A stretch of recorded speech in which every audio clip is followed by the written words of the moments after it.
Contact Entreprise vous présente Libreco.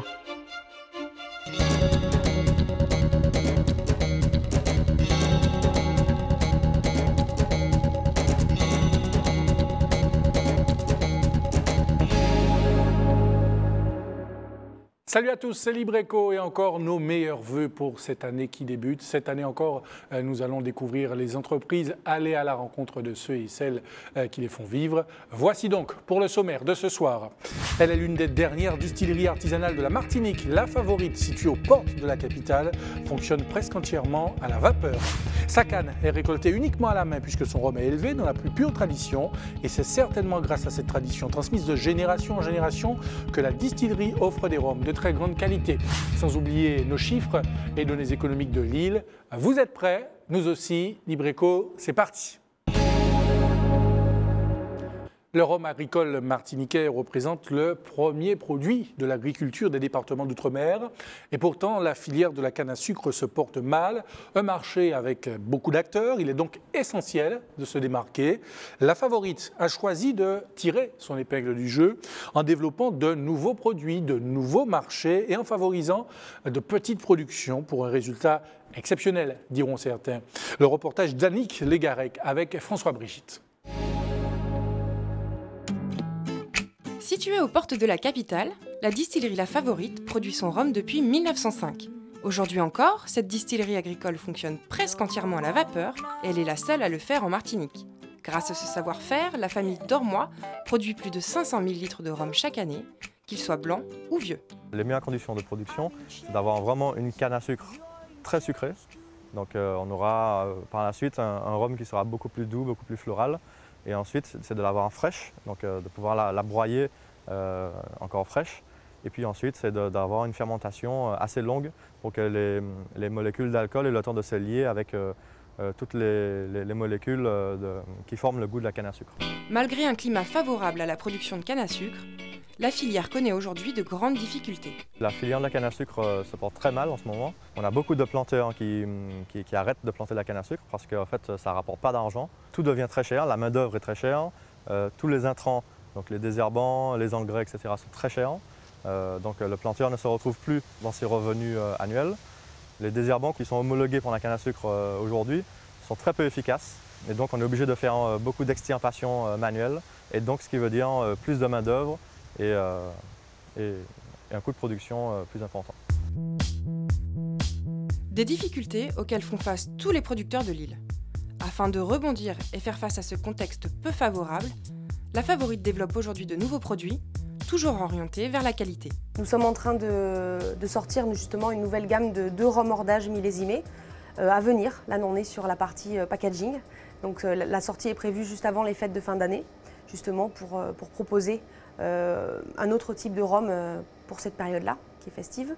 Donc on sera sur un 12 et 14 ans d'âge. Voilà, 2 millésimes différents, donc 2000 et 2002. Le fait d'être une petite entreprise indépendante, artisanale et familiale, on va produire dans la qualité. On n'est pas forcément sur la quantité, puisqu'on a une petite production. Nous sommes très connus pour avoir des hors d'âge de grande qualité avec des vieillissements particuliers. On peut parler notamment de la Flibuste, qui est un de nos produits phares.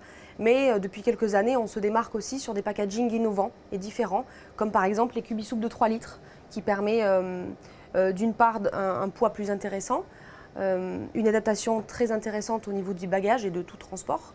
Et en plus de ça, on a choisi un packaging qui est assez écologique. Présent en grande surface chez les cavistes et les restaurateurs, La Favorite est distribuée via des canaux de distribution classiques. Appréciée des fins connaisseurs de spiritueux, elle souhaite aujourd'hui gagner de plus en plus de marchés grâce à l'exportation de ses produits. On travaille avec des distributeurs, que ce soit en France ou aux États-Unis. D'abord un distributeur et ensuite des petits revendeurs donc dans des boutiques où nos clients peuvent nous retrouver, que ce soit au Canada, aux États-Unis, en France et même sur le marché asiatique. Donc c'est vraiment d'abord une démarche où on a un distributeur et ensuite des petits revendeurs. Ça n'a rien à voir avec le marché local, nous sommes vraiment en direct avec nos clients ou en direct avec les grandes surfaces. Dans l'ensemble, La Favorite se développe convenablement sur le marché étranger et on reste encore toujours confiant parce qu'on a vraiment des produits de qualité, donc du coup nous sommes appréciés et accueillis correctement dans ces différents pays du monde. C'est vraiment cette espèce de culture qu'on essaie d'intégrer, d'expliquer aux étrangers qui sont friands de rhum. La différence entre le rhum industriel et le rhum agricole, alors encore plus la Martinique avec l'AOC, où on a vraiment ce petit plus et les gens constatent, ne serait-ce que dans le verre, qu'il y a une différence. Et c'est un plus d'avoir le label AOC, Martinique. On est vraiment sur un rhum supérieur et de qualité. On est vraiment apprécié au niveau des cercles très fermés des spiritueux comme étant un rhum de qualité, encore plus nos rhums hors d'âge où on est respecté, apprécié et à notre juste valeur. Parce que les connaisseurs des spiritueux trouvent que la Favorite, par exemple, c'est vraiment un rhum hors d'âge exceptionnel. Le défi aujourd'hui est donc de gagner le cœur des étrangers sans mettre de côté la clientèle locale. Grâce à des rhums hors d'âge de très grande qualité, la Favorite veut devenir la référence des rhums martiniquais sur notre île comme à l'international.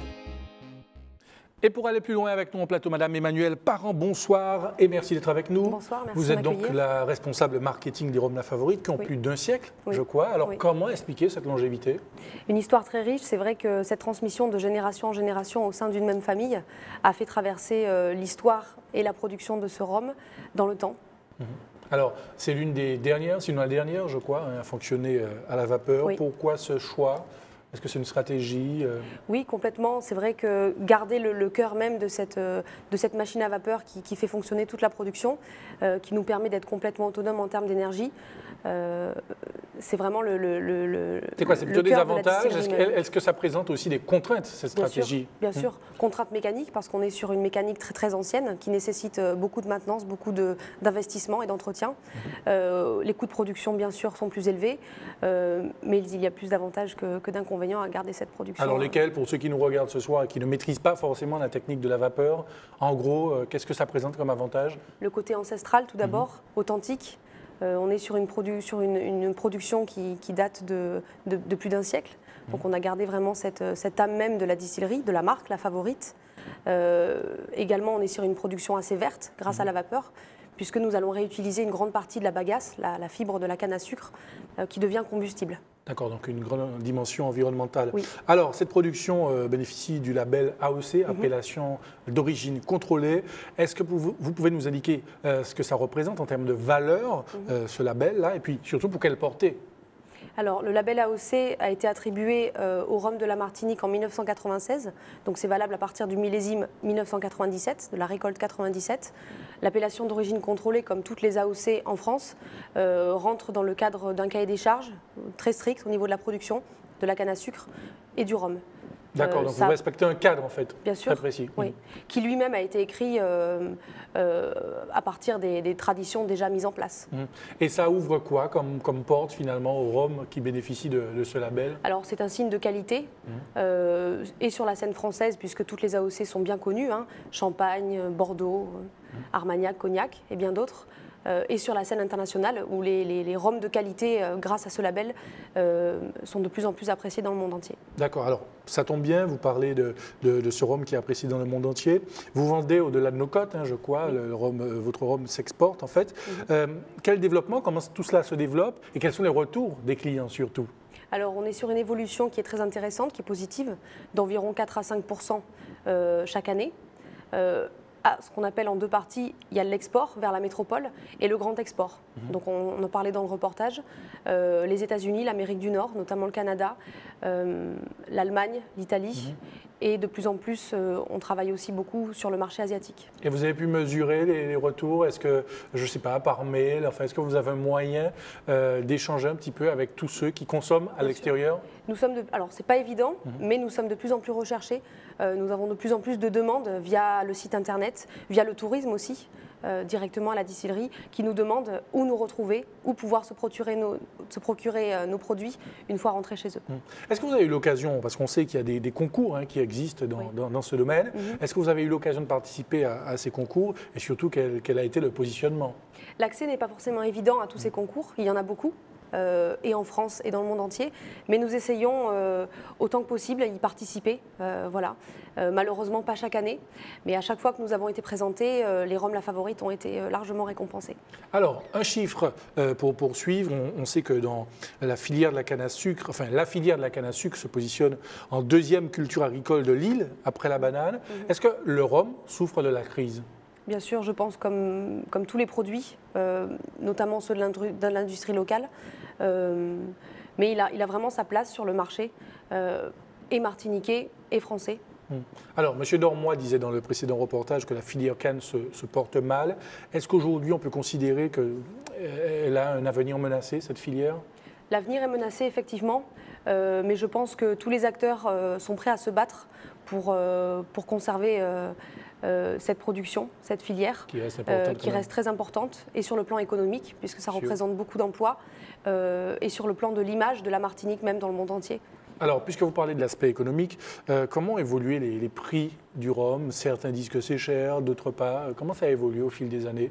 On parlait dans le reportage aussi des coûts de production qui sont de plus en plus élevés, à notre désavantage. Donc forcément, ces coûts de production vont se répercuter sur le prix pour le consommateur final. Les rhums sont de plus en plus qualitatifs. On assiste à vraiment un grand boom au niveau des grands vieillissements, des millésimes, des hauts de gamme. Et de ce fait, bien sûr, on est sur des prix plus élevés qui évolue au fil des années. Oui. Et c'est le cas aussi pour votre production, dans votre distillerie, au niveau de la production. Comment tout cela a évolué au fil des années? Bien, je dirais, tout d'abord. Plus sur le qualitatif aussi? Oui, on n'est pas forcément sur une production très importante en termes de quantité. En revanche, on va vraiment s'attacher à produire des rhums de qualité, comme on le disait dans le reportage. Tout d'abord, ça commence par le rhum blanc. Hein, on a des rhums qui sont très doux. Et on s'attache aussi à faire des vieillissements très intéressants, beaux, différents de ce qu'on peut trouver aussi sur le marché. Tout ça en rappelant, selon la formule consacrée, que l'abus d'alcool est dangereux pour la santé. Il faut consommer avec modération. Petite entreprise familiale, la Favorite a su s'entourer d'un personnel passionné par son métier et dévoué à son entreprise. Présent pour la plupart depuis des décennies, il s'efforce de rendre le rhum La Favorite encore meilleur que les années précédentes. Et c'est peut-être ça le secret de la réussite. Regardez.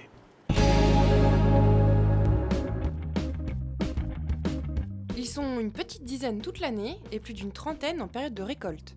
Certains font presque partie des murs puisqu'ils travaillent à la distillerie depuis une quarantaine d'années. C'est le cas de Charles Robert.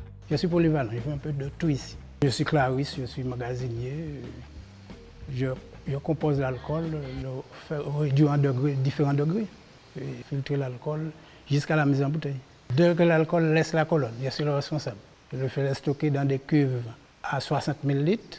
Et puis après, pour le faire vieillir, je le fais réduire à un certain degré, à 75 par là à peu près, pour le faire entrer dans les fûts. Et puis ça reste 3 ans. Après 3 ans, on peut le compter en rhum vieux.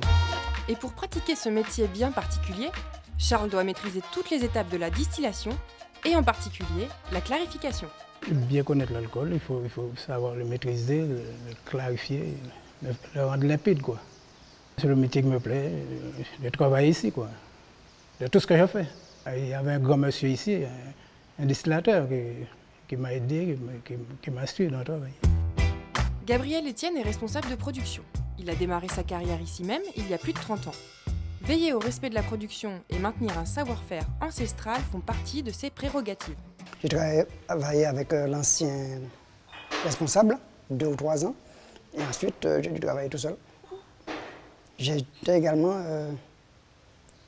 chapeauté par M. Dormoy, le grand-père Dormoy, parce que lui, il connaissait très bien les distilleries. Un poste à responsabilité, source de motivation, mais qui demande évidemment des qualités bien spécifiques. D'abord du courage et puis l'esprit de compétition, parce que entre les distilleries, c'est comme une compétition, puisqu'on veut produire toujours le meilleur rhum, avoir la médaille d'or et tout. Donc c'est un esprit de compétition aussi. J'aime ce défi, ça me permet chaque année de voir si on s'améliore ou pas. J'ai envie d'évoluer, mais bon, je pense que c'est très difficile pour toutes les entreprises, pas uniquement pour la distillerie. On est opposé à des multinationales, hein, carrément, parce que les autres sont de gros groupes. Mais nous, je pense que si nous, on continue à produire de la qualité, on va pouvoir tenir de façon qu'on puisse arriver à la retraite. Si elle a réussi ce pari, c'est notamment grâce à la transmission de savoir de plusieurs générations de Dormoy, mais aussi à la forte implication des salariés.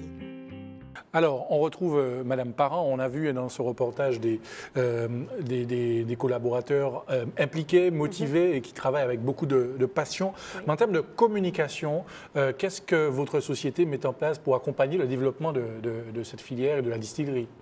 C'est vrai qu'on communique de plus en plus, hein, ça fait partie du jeu pour vendre. Aujourd'hui, la part de marketing, de communication a presque autant d'importance que le produit en lui-même. On va beaucoup être présent sur les réseaux sociaux, bien sûr. Notre site web a été refait en 2013 et on est déjà récompensé sur de plus en plus de visites. Communication à la fois sur le local, presse, un petit peu de médias. Et en France, à l'international aussi, de plus en plus dans tout ce qui est magazine spécialisé. C'est important de communiquer pour accompagner la survie presque de la distillerie. On parle des difficultés que vous rencontrez aujourd'hui. Oui, la communication va vraiment peut-être aider le consommateur final vers l'acte d'achat pour comprendre, mieux connaître le produit, le savoir-faire, comment il est fait et toute l'histoire bien sûr qu'il y a derrière. Et oui, parce qu'il est important de rappeler, on va donner ce chiffre d'ailleurs, que cette filière compte 3 900 emplois, 7 distilleries, 9 marques de rhum, une sucrerie, donc c'est une filière qui n'est pas négligeable. Vous restez avec nous, on vous retrouve tout à l'heure. En attendant, coup de projecteur à présent sur une donnée économique qui nous concerne, c'est le chiffre de la semaine.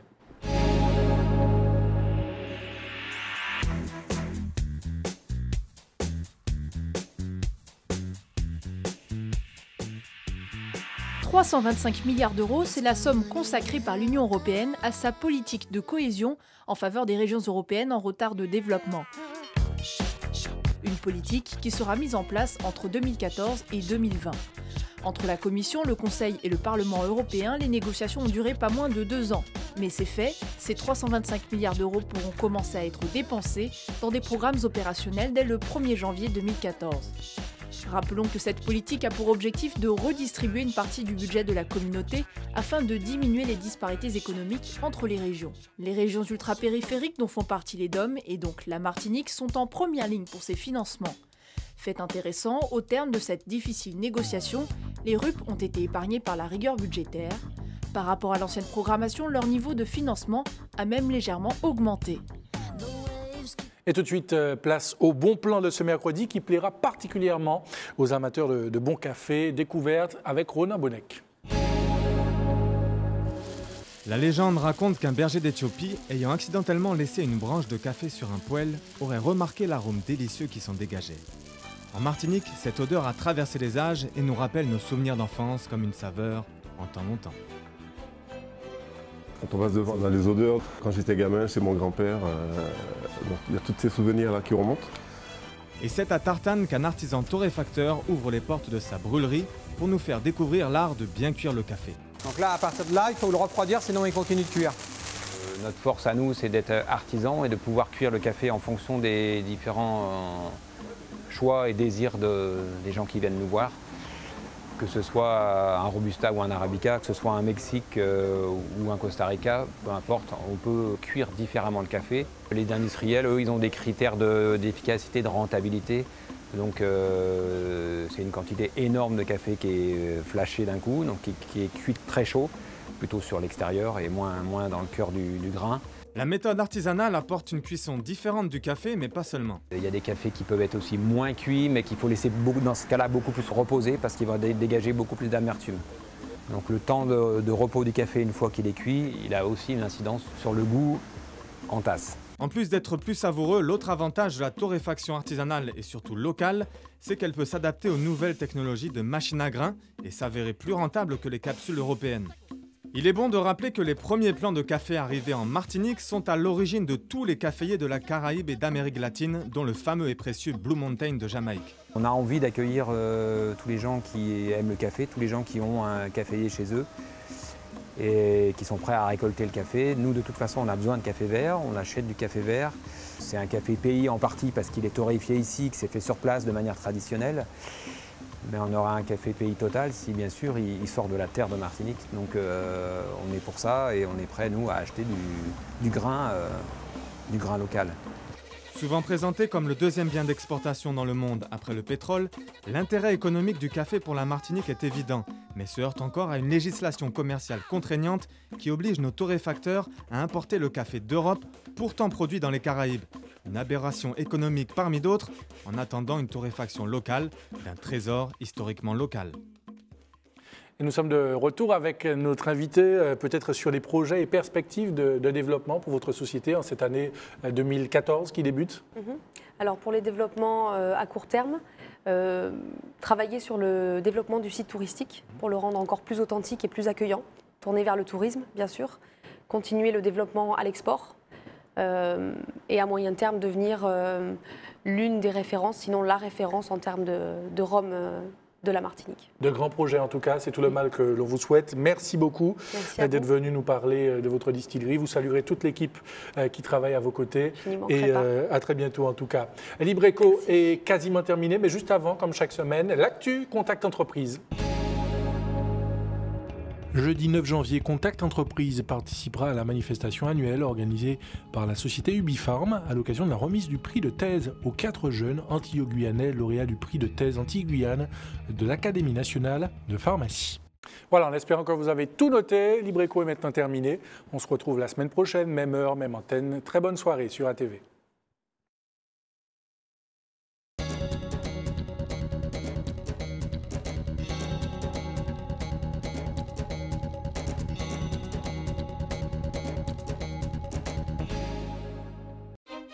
Contact Entreprise vous a présenté Libreco.